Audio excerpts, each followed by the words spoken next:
welcome everybody to Evening Reading with Shane. Tonight we're going to be start reading the book The Lightning Thief by Rick Riordan.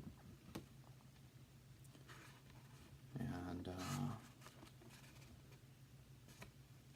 we'll go ahead and dive into that.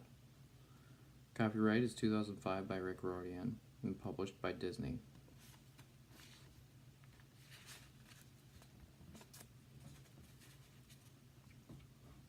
Chapter 1. I accidentally vaporized my pre-algebra teacher. Look, I didn't want to be a half-blood. If you're reading this because you think you might be one, my advice is close this book right now. Believe whatever lie your mom and dad told you about your birth and try to lead a normal life. Being a half-blood is dangerous. It's scary. Most of the time, it gets you killed in painful, nasty ways.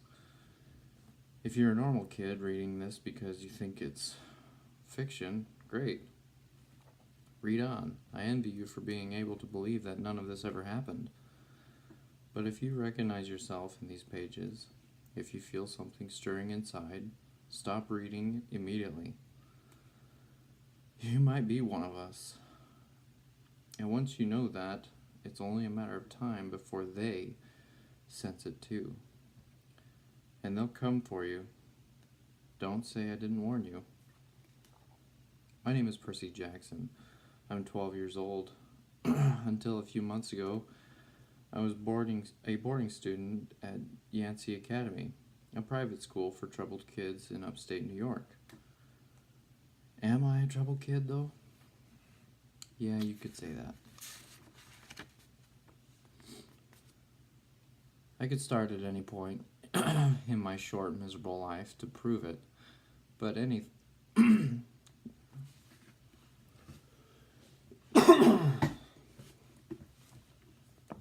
But things really started going bad last May when our 6th grade class took a field trip to Manhattan. 28 mental case kids and 2 teachers on a yellow school bus heading to the Metropolitan Museum of Art to look at ancient Greek and Roman stuff. I know it sounds like torture. Most Yancey field trips were, but Mr. Bruner, our Latin teacher, was leading this trip, so I had hopes. Mr. Bruner was this middle-aged gray in a motorized wheelchair. He had thinning hair and a scruffy beard and a frayed tweed jacket, which always smelled like coffee. You would think he'd be cool, but he told stories and jokes and let us play games in class. He always had this awesome collection of Roman armor and weapons, so he was the only teacher whose class didn't put me to sleep. I hoped the trip would be okay. At least I hoped that for once I wouldn't get in trouble. Boy, was I wrong. Boy, was I wrong. See, bad things happen to me on field trips. Like at my 5th grade school when I went to Saratoga Battlefield. I had this accident with a Revolutionary War cannon. I wasn't aiming for the school bus, but of course I got expelled anyway. And before that, at my 4th grade school, when we took a behind-the-scenes tour of the Marine World Shark Pool, I sort of hit the wrong lever on the catwalk and our class took an unplanned swim. And the time before that, well, you get the idea. This trip was determined to be good. All the way into the city, I put up with Nancy Beaufit, the freckly redhead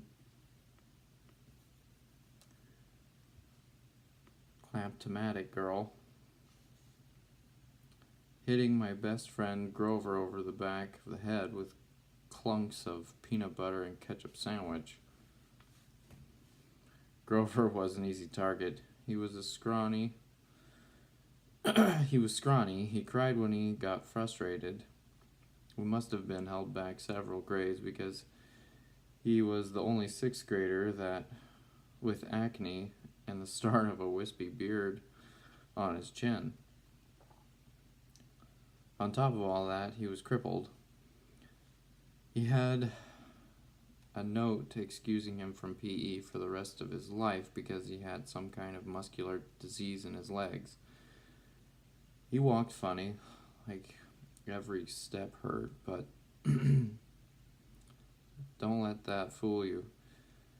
You should have seen him run when it was enchilada day at the cafeteria. Anyway, Nancy Bobofit was throwing wads of sandwich that stuck in his curly brown hair, and she knew I couldn't do anything back to her because I was already on probation. The headmaster had threatened me with a death by in-school suspension if anything bad, embarrassing, or even mildly entertaining happened on this trip. "I'm going to kill her," I mumbled. Grover tried to calm me down. "It's okay. I like peanut butter." He dodged another piece of Nancy's lunch. "That's it?" I started to get up, but Grover pulled me back to my seat. "You're already on probation," he reminded me. "You know who'll get blamed if anything happens." Looking back on it, I wish I'd decked Nancy Bobofit right then and there. In-school suspension would have been nothing compared to the mess I was about to get myself into. Mr. Bruner led the museum tour. He rode up front in his wheelchair, guiding us through the big, echoey galleries, past marble statues and glass cases full of really old black and orange pottery. It blew my mind that this stuff had survived for 2,000 years, 3,000 years.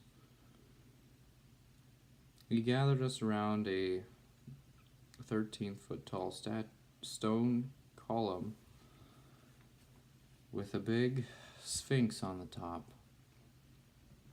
He started telling us how it was a grave marker, a steal, for a girl about our age. He told us about the carving on the side.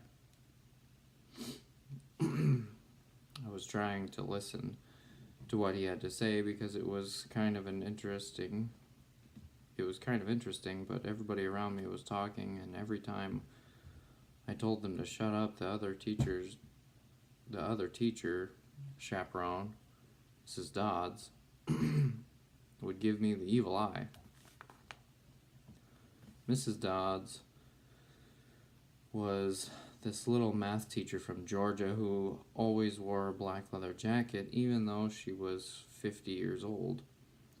She looked mean enough to ride a Harley right into your locker. She had come to Yancey halfway through the year when our last math teacher had a nervous breakdown. You'll have to excuse me, I'm just getting over a cold, by the way. Great way to start off the first video, huh? From her first day, Mrs. Dodds loved Nancy Bobofit. I figured I was devil spawn. She would point her crooked finger at me and say, "Now, honey," real sweet. And I knew I was going to get after-school detention for a month. One time, after she'd made me erase answers out of old math workbooks until midnight, I told Grover I didn't think Mrs. Dodds was human. He looked at me real serious and said, "You're absolutely right." Mr. Bruner kept talking about Greek funeral art. Finally, Nancy Bobofit snickered something about the naked guy on the steel. And I turned around and said, "Will you shut up?" Came out louder than I meant it to. The whole group laughed. Mr. Bruner stopped his story. "Mr. Jackson," he said, "did you have a comment?" My face was totally red, and I said, "No, sir." Mr. Bruner pointed to one of the pictures on the steel. "Perhaps you'll tell us what this picture represents." I looked at the carving and felt a flush of relief because I actually recognized it. "That's Kronos, eating his kids, right?" "Yes," Mr. Bruner said, obviously not satisfied. "And he did this because..." Well, I racked my brain to remember. Kronos was king of the gods. Kronos was the king god. And God? Mr. Bruner asked. Titan, I corrected myself. And he didn't trust his kids who were the gods. So Kronos ate them, right? But his wife hid baby Zeus and gave Kronos a rock to eat instead, and later when Zeus grew up, he tricked his dad, Kronos, into barfing up his brothers and sisters. "Ew," said one of the girls behind me. "And so there was a big fight between the gods and the Titans," I continued, "and the gods won." Some snickers from the group. Behind me, Nancy Bobofit mumbled to a friend, "Like we're going to use this in real life. Like it's going to say on our job applications, 'Please explain why Kronos ate his kids.'" "And why, Mr. Jackson?" Bruner asked. "To paraphrase Miss Bobofit's excellent question, does it matter in real life?" "Busted," Grover muttered. "Shut up," Nancy hissed, her face even brighter red than her hair. At least Nancy got packed, too. Mr. Bruner was the only one who ever caught her saying something wrong. He had, like, radar ears. I thought about the question and shrugged. "I don't know, sir." "I see." Mr. Bruner looked disappointed. "Well, half credit, Mr. Jackson. Zeus did indeed feed Kronos a mixture of mustard and wine, which made him disgorge his other 5 children, who, of course, being immortal gods, had been living and growing up completely undigested in the Titan's stomach. The gods defeated their father, sliced him into pieces with his own scythe, and scattered his remains in Tartarus, the darkest part of the underworld. On that happy note, it's time for lunch. Mrs. Dodds, would you lead us back outside?" The class drifted off, the girls holding their stomachs, the guys pushing each other around and acting like doofuses.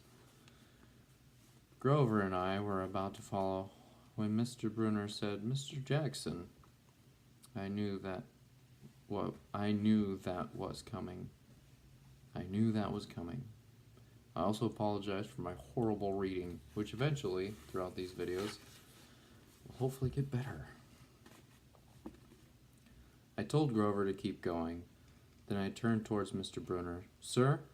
Mr. Bruner had this look that wouldn't let you go. Intense brown eyes that could have been 1,000 years old and had seen everything. "You must learn to answer my question," Mr. Bruner told me. "About the Titans? About real life, and how your studies apply to it." "Oh, what you learn from me," he said, "is vital important. I expect you to treat it as such. I will accept only the best from you, Percy Jackson." I wanted to get angry. This guy pushed me so hard.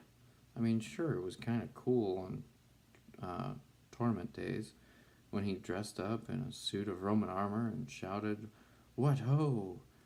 and challenged us sword point against chalk to run to the board and name every Greek and Roman person who had ever lived and their mother and what god they worshipped. But Mr. Bruner expected me to be as good as everybody else, despite the fact that I had dyslexia and attention deficit disorder, and I had never made above a C in my life. No, he didn't expect me to be as good. He expected me to be better. And I just couldn't learn all those names and facts, much less spell them correctly. I mumbled something about trying harder while Mr. Bruner took one long sad look at the steel, like he'd been at this girl's funeral. He told me to go outside and eat my lunch. The class gathered on the front steps of the museum where we could watch the foot traffic along Fifth Avenue. Overhead, a huge storm was brewing, with clouds blacker than I'd ever seen in the city. I figured maybe it was global warming or something, because the weather all across New York State had been weird since Christmas. We'd had massive snowstorms, flooding, wildfires from lightning strikes. I wouldn't have been surprised if this was a hurricane blowing in. Everybody else seemed to notice. Some of the guys were pelting pigeons with Lunchable crackers. Nancy Bobo Fett was trying to pickpocket something from a lady's purse, and of course Mrs. Dodds wasn't seeing a thing. Grover and I sat on the edge of the fountain, away from the others. We thought that maybe if we did, everybody wouldn't know we were from that school, the school for loser freaks who couldn't make it elsewhere. Detention? Grover asked. No, I said. Not from Bruner. I just wish he'd lay off me sometimes. I mean, I'm not a genius. Grover didn't say anything for a while. Then when I thought he was going to give me some deep philosophical comment to make me feel better, he said, "Can I have your apple?" I didn't have much of an appetite, so I let him take it. I watched the stream of cabs going down Fifth Avenue and thought about my mom's apartment, only a little ways uptown from where we sat. I hadn't seen her since Christmas. I wanted so bad to jump in a taxi and head home. She'd hug me and be glad to see me, but she'd be disappointed too.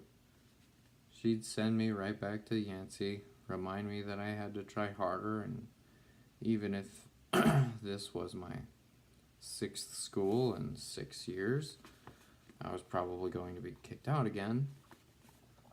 I wouldn't be able to stand that sad look she'd give me. Mr. Bruner parked his wheelchair at the base of the handicapped ramp. He ate celery while he read a paperback novel. A red umbrella stuck up from the back of his chair, making it look like a motorized cafe table. I was about to unwrap my sandwich when Nancy Boba Fett appeared in front of me with her ugly friends. I guess she'd gotten tired of stealing from the tourists and dumped her half-eaten lunch on Grover's lap. Oops, she grinned at me with her crooked teeth. Her freckles were orange, as if something had spray-painted her face with liquid Cheetos. I tried to stay cool. The school counselor told me 1,000,000 times, count to 10, get control of your temper. But I was so mad my mind went blank. A wave reared in my ears. I didn't remember touching her, but The next thing I knew, Nancy was sitting on her butt in the fountain, screaming, "Percy pushed me." Mrs. Dodds materialized next to us. Some of the kids were whispering, "Did you see the water? Like it grabbed her." I didn't know what they were all talking about. All I knew was that I was in trouble again. As soon as Mrs. Dodds was sure poor little Nancy was okay, promising to get her a new shirt at the museum gift shop, etc., etc., Mrs. Dodds turned on me. There was a triumphant fire in her eyes, as if I had done something she'd been waiting for all semester. "Now, honey." "I know," I grumbled. "A month erasing workbooks." That wasn't the right thing to say. "Come with me," Mrs. Dodds said. "Wait," Grover yelped. "It was me. I pushed her."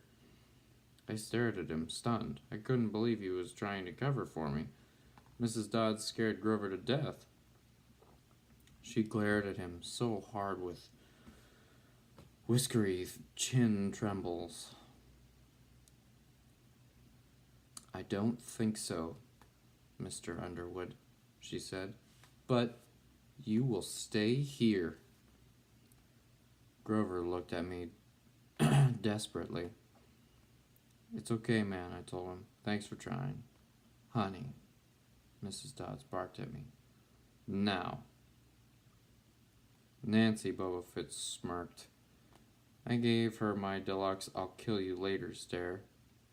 Then I turned to face Mrs. Dodds, but she wasn't there. She was standing at the museum entrance, way at the top of the steps, gesturing impatiently at me to come. How'd she get up there so fast?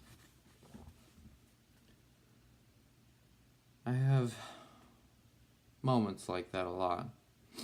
When my brain falls asleep or something, and the next thing I know, I've missed something, as if a puzzle piece fell out of the universe and left me staring at a blank piece behind it. The school counselor told me this was a part of my ADHD, my brain misinterpreting things. I wasn't so sure. I went after Mrs. Dodds. Halfway up the stairs, I glanced back at Grover. He was looking pale, cutting his eyes between me and Mr. Brunner, like he wanted Mr. Brunner to notice what was going on, but Mr. Brunner was absorbed in his novel. I looked back up. Mrs. Dodds had disappeared again. She was now inside the building, at the end of the entrance hall. Okay, I thought. She's going to make me buy a new shirt for Nancy at the gift shop. But apparently, that wasn't the plan. I followed her deeper into the museum. When I finally caught up to her, we were back in the Greek and Roman section. Except for us, the gallery was empty. Mrs. Dodds stood with her arms crossed in front of a big marble frieze of the Greek gods. She was making this weird noise in her throat, like growling. Even without the noise, I would have been nervous. It's weird being alone with a teacher, especially Mrs. Dodds. Something about the way she looked at the frieze, as if she wanted to pulverize it. "You've been giving us problems, honey," she said. I did the safe thing and said, "Yes, ma'am." She tugged on the cuffs of her level jacket. "Did you really think you would get away with it?" The look in her eyes was beyond mad. It was evil. "She's a teacher," I thought nervously. "It's not like she's going to hurt me." I said, I'll try harder, ma'am." Thunder shook the building. "We are not fools, Percy Jackson," Mrs. Dodds said. "It was only a matter of time before we found you out. Confess, and you will suffer less pain." I didn't know what she was talking about. All I could think of was that the teacher must have found the illegal stash of candy I've been selling out of my dorm. Or maybe they'd realize I got my essay on Tom Sawyer from the internet without ever reading the book. And now they're going to take away my grade, or worse, they were going to make me read the book. Well, she demanded. Ma'am, I don't. Your time is up, she hissed. Then the weirdest things happened. Her eyes began to glow like barbecue coals. Her fingers stretched, turning into talons. Her jacket melted into large, leathery wings. She wasn't human. She was a shriveled hag with bat wings and claws and a mouth full of yellow fangs. And she was about to slice me to ribbons. Then things got even stranger. Mr. Bruner, who had been out front in the museum a minute before, wheeled his chair into the doorway of the gallery, holding a pen in his hand. "What ho, Percy!" he shouted, and tossed the pen in the air. Mrs. Dodds laughed at me. With a yelp, I dodged and felt talons slash the air next to my ear. I snatched the ballpoint pen out of the air, but when it hit my hand, it wasn't a pen anymore. It was a sword. Mr. Bruner's bronze sword, which he'd always used on tournament day. Mrs. Dodds spun towards me with a murderous look in her eyes. My knees were jelly. My hands were shaking so bad I almost dropped the sword. She snarled, "Die, honey." And she flew straight at me. Absolute terror ran through my body. I did the only thing that came naturally. I swung the sword. The metal blade hit her shoulder and passed clean through her body as if it were made of water. Hiss. Mrs. Dodds was a sandcastle in a power fan. She exploded into yellow powder, vaporized on the spot, leaving nothing but the smell of sulfur and dying screech, and an evil chill in the air, as if those two glowing red eyes were still watching me. I was alone. There was a ballpoint pen in my hand. Mr. Bruner wasn't there. Nobody was there but me. My hands were still trembling. My lunch must have been contaminated with magic mushrooms or something. Had I imagined this whole thing? I went back outside. It had started to rain. Grover was sitting by the fountain, a museum map tented over his head. Nancy Bobofit was still standing there, soaked from her swim in the fountain, grumbling to her ugly friends. When she saw me, she said, "I hope Mrs. Kerr whipped your butt." I said, "Who?" "Our teacher, duh." I blinked. We had no teacher named Mrs. Kerr. I asked Nancy what she was talking about. She just rolled her eyes and turned away. I asked Grover where Mrs. Dodds was. He said, "Who?" But he paused first, and he wouldn't look at me. So I thought he was messing with me.